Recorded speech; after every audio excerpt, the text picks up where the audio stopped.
अस्सलाम वालेकुम दोस्तों, कैसे हो? ठीक ठाक, खैरियत मज़े में। दोस्तों, आप दोस्तों के साथ स्पेशली ये जो है वीडियो बनाने का मकसद, ये हमारा टैंकी है। इस पे तकरीबन इस तरह समझो कि बहुत सारे पानी आ सकता है। ये अंदर से दो हैं, हमने दो किए। यहाँ पे आप देख सकते हो, एक यहाँ पे तक आ गया और एक यहाँ नहीं नया है। ये छोटा है, इसका देख सकते हो, पानी देख सकते हो, और बिल्कुल बेहतरीन से बेहतर। और क्योंकि अभी हम सोच रहे हैं इस पे जो है ना फ़िश फार्मिंग करें, मछली फार्म। तो मैंने एक दोस्त से मशवरा लिया था, वो मुझे बता रहा था कि आप इस तरह करें कि एक दफ़ा आप 10-20 मछलियों को छोटे में लेके आके यहाँ पे डालें, इसी वाले टैंक में। छोटा है ना क्योंकि, तो उसमें थोड़ा फीड का भी वो कर दें, तो फिर आपको पता चल जाएगा कि भाई इस पे मछली पल सकता है या नहीं सकता। क्योंकि ये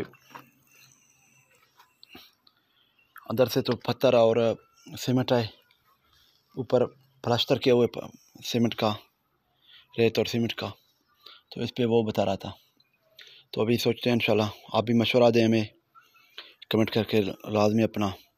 और इसके अलावा अगर जिन दोस्तों ने हमारे चैनल को अभी तक सब्सक्राइब नहीं किया तो लाजमी सब्सक्राइब भी करें, क्योंकि हम छोटे मोटे इस तरह के बिज़नेस आइडियाज़, यूनिक आइडियाज़ और आप दोस्तों को ज़िंदगी बदलने वाले इस तरह के आइडियाज़ हम लेके आते हैं।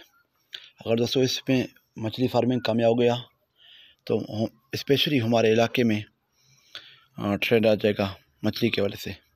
क्योंकि यहाँ पर हमारे यहाँ पे दरिया वगैरह नज़दीक है नहीं, तो इसकी वजह से मछली का बहुत ही दुश्वारी है। तो जो लोग पकड़ते हैं जंगली मछली आबशारों से, तो उस पर जाना पड़ता है, लेके आना पड़ता है।